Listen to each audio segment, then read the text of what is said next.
Днес ще си говорим за изтръпвания по пръстите на ръката. Виждаме трите главни нерва. Имаме улнарния нерв, който фактически минава тук долу и се закача близко до малкият пръст. Имаме също така медианния нерв, който минава по средата на предмишницата или някъде тук. Улнарния нерв и медианния нерв са доста близо един от друг, което значи, че компресия на тези нерви някъде тук, между трицепса и бицепса, тогава вие може да усетите симптоми надолу по ръката.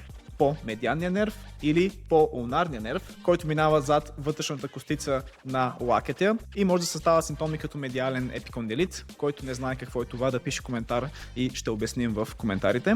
И последният нерв, който имаме, е радиалния нерв, който фактически минава по горната част на предмишницата. Той може да създава симптоми подобни на лателарен епикондилит. Този нерв инервира горната част на предмишницата и горната част на ръката тук. При притискане на тези нерви, независимо дали е около бицепса, трицепса, лакътя или предмишницата, може да имаме изтръпване на пръстите, парене, стрелкаща болка, но в повечето случаи, когато си говорим за мускулна компресия, трябва да се погледне нагоре към врата също така.